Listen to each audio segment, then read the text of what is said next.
Welcome to the Vineyard Altoona podcast. If you have any questions or just want more information, you can visit our website at vineyardaltoona.org or any of our social media platforms at Vineyard Altoona. And now, here's Derek with the message. Can I begin by telling you a story? I love to tell stories. I want to read you a story, actually. This one's not original. I'm going to read this story to you. Maybe you'll recognize it. A hare made fun of a tortoise for being so slow. Tired of the hare's boasting, the tortoise challenged him to a race.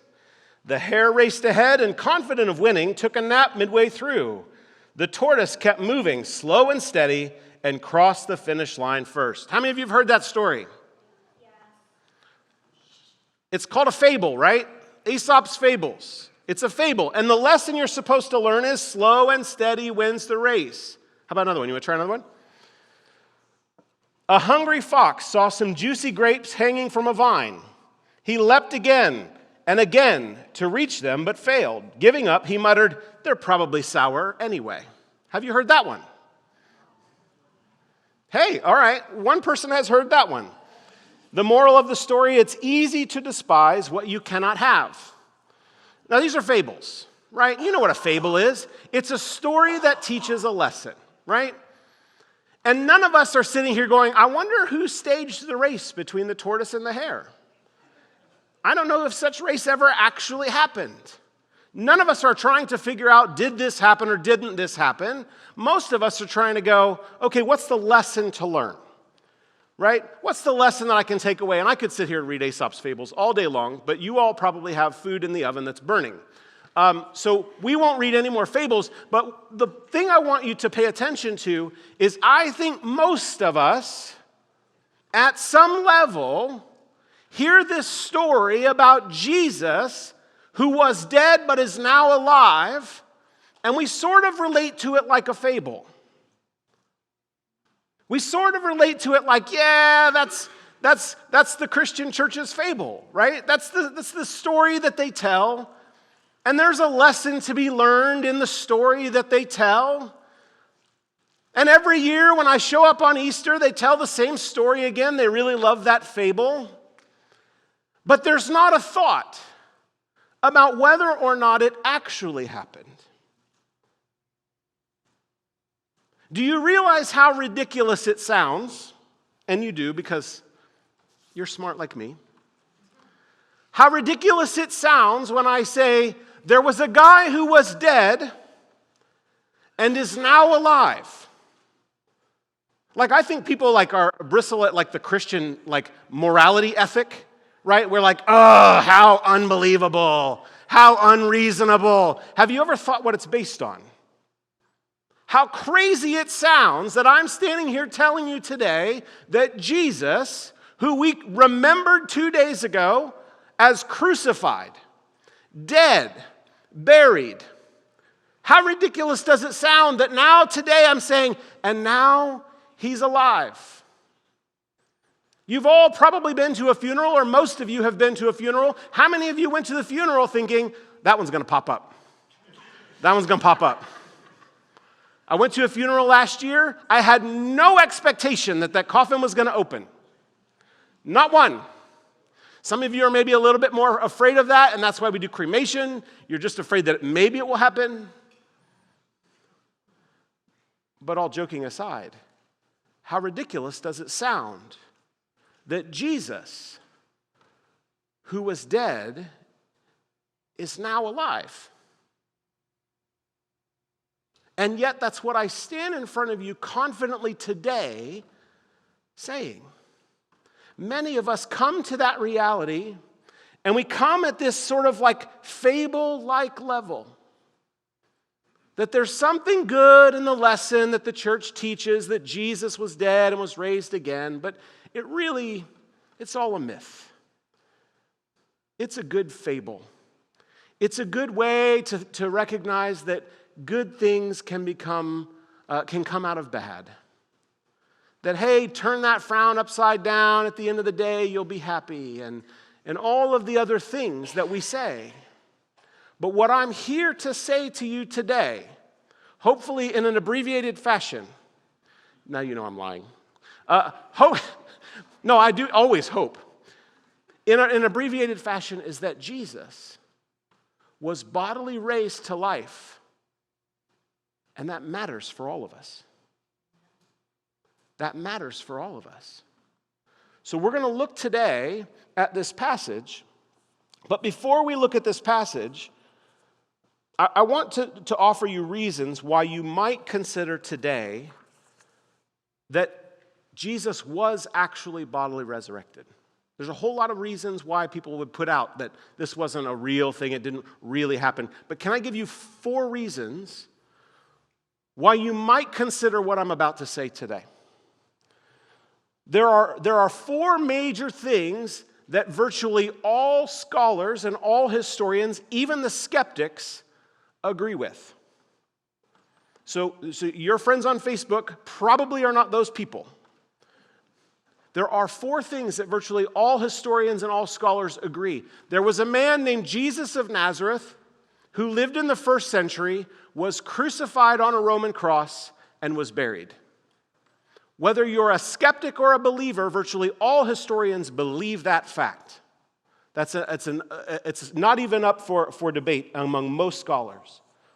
The second piece is immediately after the crucifixion of Jesus, the followers of Jesus began proclaiming publicly that they had seen Jesus alive. You can be a skeptic or you can be a believer, but this is a fact that's not up for debate. You can actually build that case from sources outside of the Bible. The third fact that would be worth considering is this wasn't a slow legend that grew over hundreds of years. It was a movement that exploded within 1 generation. This is another fact that you can prove without reading the Bible. In fact, all of these are facts that you can prove without reading the Bible. And then the fourth one, every single one of the first eyewitnesses was willing to suffer and even die, not for an idea, but for an encounter they had with the risen Jesus. These 4 facts are why you ought to consider what I'm about to say. There are people who have not looked very deeply into all of these things who might say these are up for debate, but serious scholars, serious historians would say these are proven facts. And whether you're a skeptic or otherwise, they agree. It's hard to get people to agree on anything, right? I mean, we just went through an election. People can't agree on anything.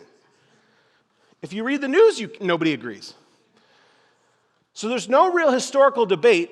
What we proclaim and what I'm telling you today is that the best evidence, or the best cause for all of that evidence is that Jesus, who was dead, is now alive. So I want to read this passage of Scripture from Matthew chapter 28. If you have a Bible, you can turn to there. If you don't have a Bible, I've tried to make it easier for you. I realize that whenever I say we have Bibles on either side, everybody's like, I'm not going to the front. If you need a Bible, there's Bibles in the windowsills. Feel free to grab one, and you can follow along. If you don't have a Bible, take it as our gift to you. You can take it home. Matthew chapter 28, beginning in verse 1. And here's what we read. After the Sabbath, at dawn, on the first day of the week, Mary Magdalene and the other Mary went to look at the tomb. There was a violent earthquake, for an angel of the Lord came down from heaven and going to the tomb rolled back the stone and sat on it. His appearance was like lightning, and his clothes were white as snow. The guards were so afraid of him that they shook and became like dead men. The angel said to the women, "Do not be afraid, for I know that you are looking for Jesus, who was crucified. He is not here. He has risen just as he said.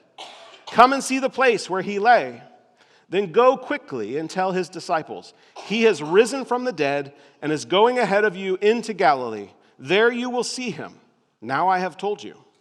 Verse 8, so the women hurried away from the tomb, afraid yet filled with joy, and ran to tell his disciples. Suddenly Jesus met them. "Greetings," he said. They came to him, clasped his feet, and worshipped him. Then Jesus said to them, "Do not be afraid. Go and tell my brothers to go to Galilee. There they will see me." While the women were on their way, some of the guards went into the city and reported to the chief priests everything that had happened. When the chief priests had met with the elders and devised a plan, they gave the soldiers a large sum of money, telling them, "You are to say, his disciples came during the night and stole him away while we were asleep. If this report gets to the governor, we will satisfy him and keep you out of trouble." So the soldiers took the money and did as they were instructed. And this story has been widely circulated among the Jews to this very day. Now there's two stories that play out here. There's two separate encounters of the risen Jesus that play out here. And at every encounter that you have with the risen Jesus forces you to make a decision. It forces you to make a decision. The first encounter that we see is the encounter by the guards. Read again, verse 2. There was a violent earthquake, for an angel of the Lord came down from heaven and going to the tomb, rolled back the stone and sat on it. His appearance was like lightning, and his clothes were white as snow. The guards were so afraid of him that they shook and became like dead men. The guards had an encounter. They witnessed the resurrection. This angel showed up and opened the tomb not to let Jesus out, but to show everybody that there wasn't anybody inside. And these guards were witnesses. And they fell to the ground and they were terrified. And we see what happened after they witnessed the resurrection. Verse 11, while the women were on their way, some of the guards went into the city and reported to the chief priests everything that had happened. When the chief priests had met with the elders and devised a plan, they gave the soldiers a large sum of money, telling them, "You are to say, his disciples came during the night and stole him away while we were asleep. If this report gets to the governor, we will satisfy him and keep you out of trouble." So the soldiers took the money and did as they were instructed. And this story has been widely circulated among the Jews to this very day.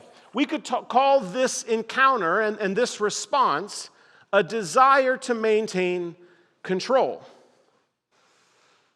It is possible to witness the resurrection of Jesus, to know that it was a fact, and yet desire so desperately to maintain control that you will suppress the truth that you've come into encounter with. And it's not really that surprising, right? Don't we all kind of do that just a little bit? Think about the reality of what happened. Yes, we went to the tomb. Yes, the tomb was empty. Yes, we saw an angel. Yes, the tomb was heavily guarded.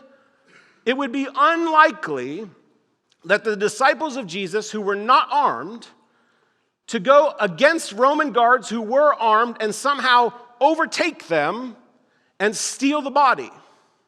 Not to mention how ridiculous it sounds to say, "Tell everybody that you fell asleep and the disciples stole the body while you were sleeping." How would you know it was the disciples if you were sleeping?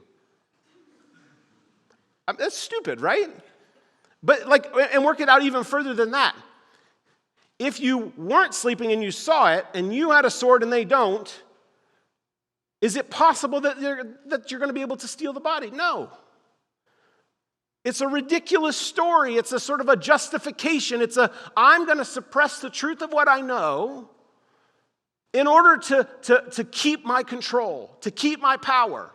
Because what's true is every one of us knows that if Jesus, who claimed to be God, who claimed to be the Jewish Messiah, if Jesus actually was dead and actually was raised, you know it makes a claim on your life.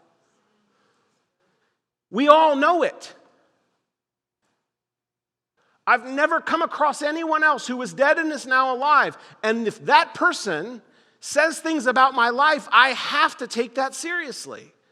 The fact that Jesus was raised makes a claim on your life. And so all of us, when we get to the point in our lives where the claim that Jesus makes touches our safety, our control, our sense of ability to manage our own lives, we all do this. We all suppress it. We all make justifications. As soon as Jesus wants to have some say about how you live your life in relationship to other people, we start justifying why we're not going to do that. Love your enemies, Jesus says. Just right now, just where you're sitting, just think of when you say your enemies. You have that in your mind? Show of hands. How many of you have somebody in your mind? like 12 of you. The rest of your hands don't work. Right? You have someone in your mind. You know who the enemies are. Jesus says, love those people. How many of you immediately go down the road of like, well, but you don't know what they've done. But you don't know how they treated me. You don't know they're wrong. They're bad. They're evil. They vote independent. They're wrong. We go down that road, don't we? And all of a sudden, the clear teachings of Jesus, love your enemy and pray for those who persecute you. Ugh. Tastes like shredded wheat. We don't like it. And what do? We decide, well, the Bible was a long time ago. It was written a long time. Society has changed since then, and how much can we actually know about? It's been changed to manage power, and we say things that sound equally as ridiculous as the guard saying, I'm going to tell everybody that the body was stolen while I was asleep. They all sound equally ridiculous. Right? Or whenever we run into something else, right? Like Jesus has something to say about what we do with our money. And we go, well, that's a little bit too close. Jesus was actually talking about some Roman coin, and so it's different. We in our society, he doesn't mean my retirement account. He means something else. Don't we? Or is it just me? I am the best justifier of my own desires and behaviors out of all of you. I'm better than all of you at this. I never see me coming. I can trick myself with the best of them. Can't you? Can't you trick yourself into believing that your motivations are pure? Yes, I drove right past that person who needed help, but I'm busy. Don't you do that? We all do that. Every last one of us doesn't like it when Jesus makes a truth claim about our lives. I don't like it. Which is why I surround myself with people who know my propensity to lie to myself. I pay some of them to tell me I'm lying to myself. Because I will always do the same thing the guards do. I will suppress the claim that the resurrection of Jesus makes on my life. Won't you? Don't you do that? When you look at your calendar and you recognize, Jesus never shows up in my calendar. It's like, well, but if Jesus was as important as I am, we all do that. Every last one of us justifies it. And do we justify it like, well, this whole thing about Jesus raising to new, it's just metaphorical, which sounds ridiculous given the amount of evidence that there is to say that it's not. Or we'll say, well, that's just a story. It got bigger over time. The disciples desperately wanted Jesus to be alive, and so they sort of said, we thought we saw him, and we were hallucinating. We were all, tripping on something. And we just started to hallucinate. And then the story over the centuries just got bigger, and, the Christians all of a sudden had power, and so now they were like, well, we'll keep out the things that tell us the real story. This is like the ridiculous things that we tell ourselves. And if you do any serious study, you find out that all of those things are as ridiculous as saying, tell everyone that the disciples stole the body while you were asleep. All of our justifications are equally as ridiculous. What's true is that we all say and defend what we want. I do that. You do that. We're expert justifiers. And so when we encounter the risen Jesus, we're perfectly fine for it to be a fable that doesn't hit our real lives. But as soon as you run into a Jesus who is alive, who has something to say about your life, we start to justify. We start to put it down. Start to pretend like it's not real. Yeah, Jesus says certain things about my life, but I like those things. Don't we do that? That's the first encounter that we see here. Jesus' resurrection places a claim on the chief priests and the guards and that they are no longer in charge. And so faced with that reality, they suppress the truth. I mean, most of us, if we are doubters, or if we struggle to believe in the resurrection, if you were in the position of the guards, having seen it firsthand, you'd believe it, probably. The second encounter is by the women. Look at verse 5. The angel said to the women, "Do not be afraid, for I know that you are looking for Jesus who was crucified. He is not here. He has risen, just as he said. Come see the place where he lay. Then go quickly and tell his disciples, he has risen from the dead and is going ahead of you into Galilee. There you will see him. Now I have told you." Verse 8, so the women hurried away from the tomb, afraid yet filled with joy, and ran to tell the disciples. Suddenly Jesus met them. "Greetings," he said. They came to him, clasped his feet, and worshiped him. Then Jesus said to them, "Do not be afraid. Go and tell my brothers to go to Galilee, and there they will see me." Interestingly enough, I have alluded to this a little bit on Friday night. For those of you who are here, you'll remember. In Isaiah, there's this forecast that the Messiah will die and raise again. 2 chapters before where we are here in chapter 28, Jesus says to the disciples, he says, "I'm going to be crucified, but then I'm going to be raised to life again. Meet me in Galilee. Meet me at the club in Galilee." Here, Jesus is raised, and they still are reminding, like, just so you know, this was forecast. I already told you this was going to happen. Go to Galilee. And he tells the women, go tell the guys to meet me in Galilee. We could call the response that they give, instead of a response of suppression, instead of a response of maintaining control, the other response is this one of surrender. Look at verse 9. Suddenly, Jesus met them. "Greetings," he said. They came to him, clasped his feet, and worshiped him. It's fascinating to me to think about what this says.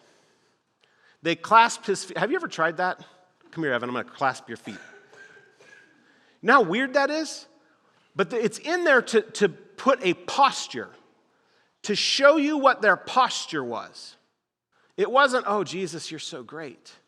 They fell on their faces and worshiped Jesus as King, as the Son of God. They worshiped him.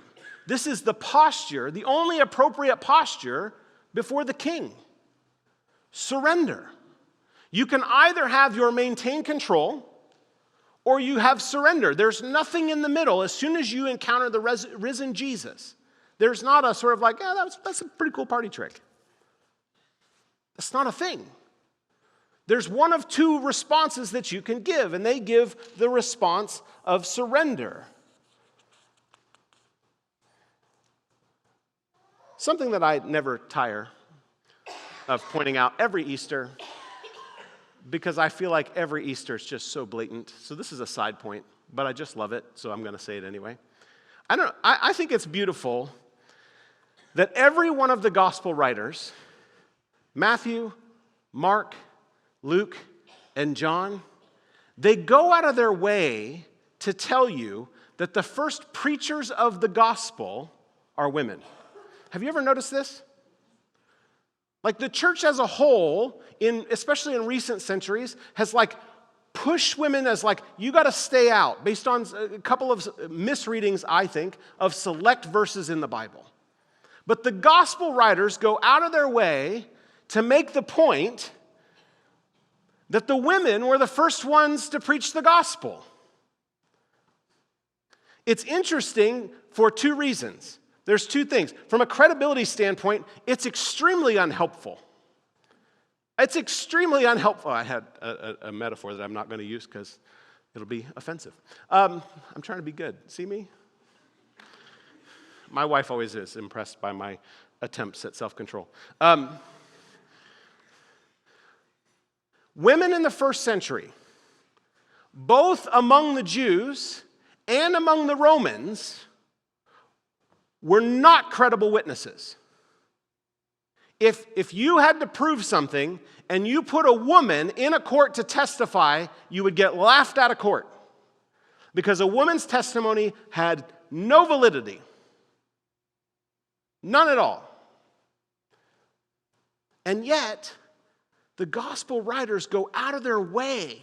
Like, think about how unhelpful this is. You're Matthew, you're like writing it all down. You're like, I just want you to see, what happened. And the women saw it first and then went and told people. Horribly unhelpful.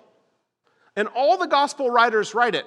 And here's why I think it's fascinating, because as soon as you get to 1 Corinthians 15, and Paul is writing a letter to Corinth, guess who disappears out of the resurrection appearances? It's the women. Go back and read 1 Corinthians 15. Paul leaves the women out of post-resurrection appearances. Why? Because it's horribly unhelpful.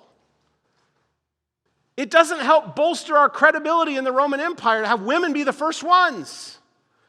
And yet the gospel writers go out of their way to make sure that the women are represented. Why do they do that? Because that's how it happened. Second thing that I find fascinating about it is, fundamentally, having women be the first preachers of the gospel doesn't add anything to the message. Like, it adds nothing.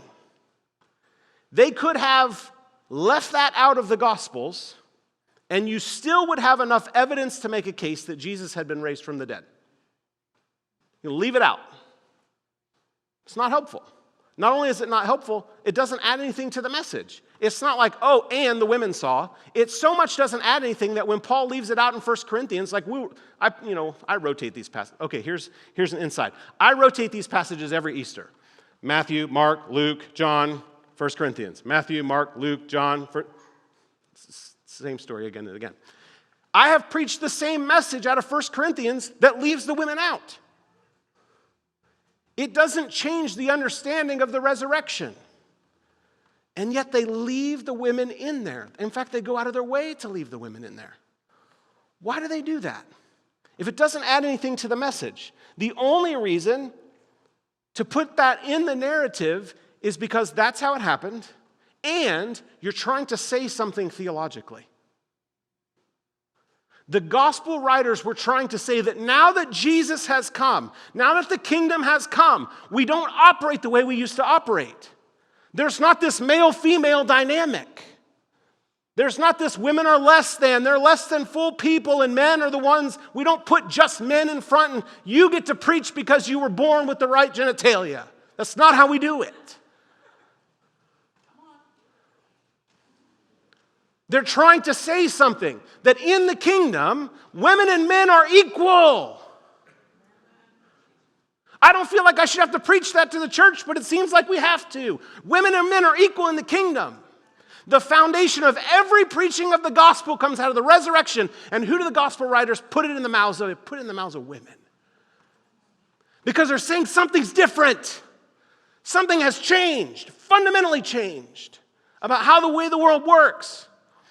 Everything about the way this thing that we call the church, this entity, this body, this organization that we all are part of, every foundation is built on the preaching of the gospel. Who preaches the gospel first? The women. Why is that significant? Because before that, it was only the men. And Jesus says, no, in my kingdom, they're equal. As the church, we are people who raise up women because we see Jesus do that. And in the kingdom, that's how that works. There's not this, we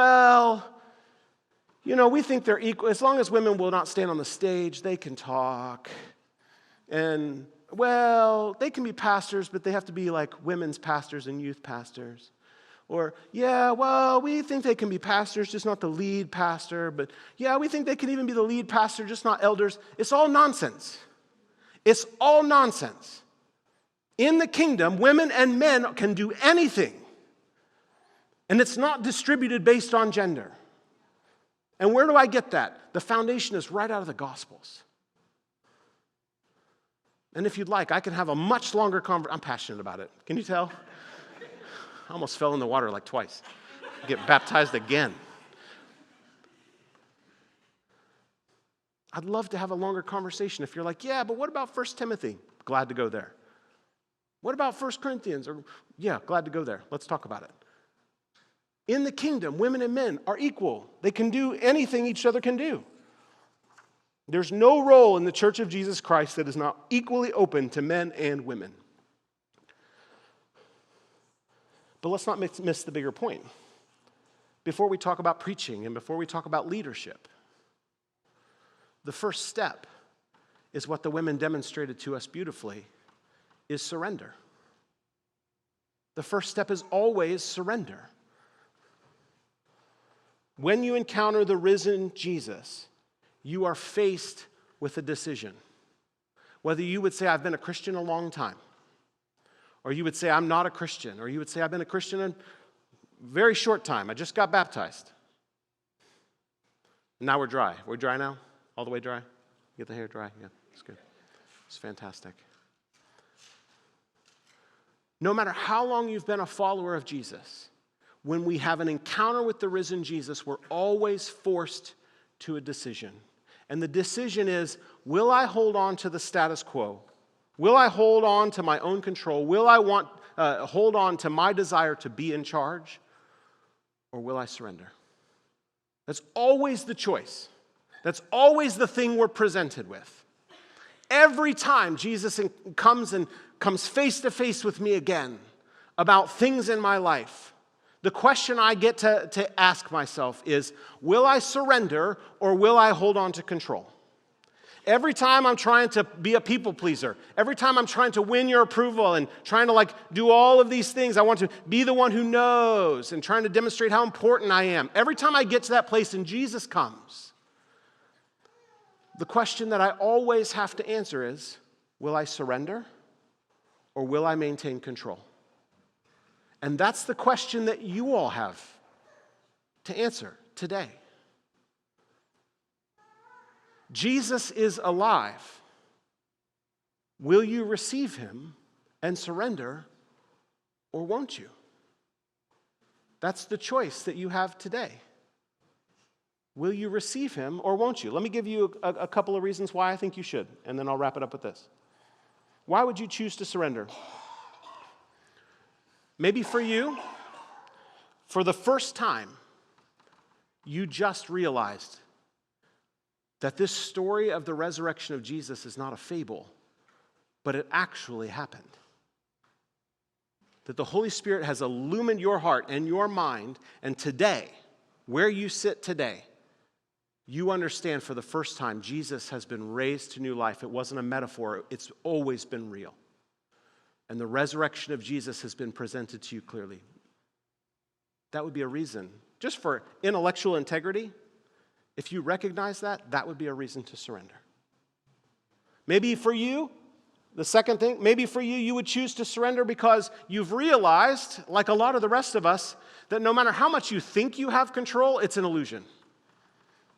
Every time you think you have control, and I'm grasping for control, I'm trying to get a little bit more control, what you discover is the world around you is uncontrollable. And you're like, I've been grasping at control my whole life. And all it does is make me anxious and stirred up. Every day I turn on the news. Stop doing that, by the way. It's not helpful. There's still only 30 minutes of news, not 24 hours. That's just my opinion. Also, don't get your news off Facebook. That'll just crush your soul. You look at the news and you go, there's so much more than I can control. I cannot be in control. And I don't trust people enough to let them be in control of my life, right? I look at my retirement account. Have you looked at your retirement account lately? I have less than I started with. And my heart would be stirred up about that, except for I've never been in control. That tells you how old I am. I'm starting to talk about my retirement account. I'm realizing my illustrations need to be updated. But you look at the news, you look at the world around you, if you have been grasping for control of your life, you're probably today more anxious than you've ever been. because control is an illusion. You're never actually going to have control. And so maybe you would surrender because you've recognized that control is an illusion. Maybe the third reason, maybe you would choose to surrender because you've realized that Jesus can be trusted. I don't know about you. People let me down all the time. All the time. People like that for you? They let you down all the time, tell you they're going to be here at this time and then they're not here. Or they had it on the wrong day, or they had this happen and that happened. You know, the fact that Facebook gave us the maybe button for I'm going to come. Maybe. Right? It's hard to trust people anyway, right? You have people right now who have told you they're maybe coming to your Easter lunch, right? And you're like, well, I have to make food. Can you tell me more than maybe? Can you imagine what it's like for someone to make a promise that they can keep through death? I mean, most of us don't have friends like that. Most of us don't have friends who make a promise and say, I'm going to die and come out the other side and I will keep my promise. You wonder if people are going to come to your party. Jesus has made a promise before he died that he keeps on the back end.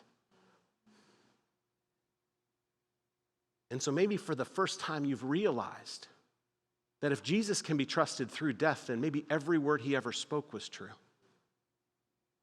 And so maybe you would surrender because you've realized Jesus could be trusted. Maybe the last reason you would surrender today is because you've tried everything else and you're at the end of your rope. I've tried everything else to make my life right, and yet I sit here in this church building on a Sunday morning for Easter, and I recognize I'm out of answers. I'm out of options. I don't have anything else. Do you know at the end of your rope is where Jesus just begins? When you get to the end of your rope, you finally get into the place where Jesus begins to do things for you. Because all along, you've never been able to do it. He's always wanted to do it. There's lots of reasons that you might surrender, but every time you're presented with the risen Jesus, the choice is, will I hold on to my own control or will I surrender? Why would you not? Thank you again for choosing the Vineyard Altoona podcast. We're so excited to see how God will release his kingdom in and through you today for the glory of Jesus Christ. With this, be blessed, and we'll see you next time.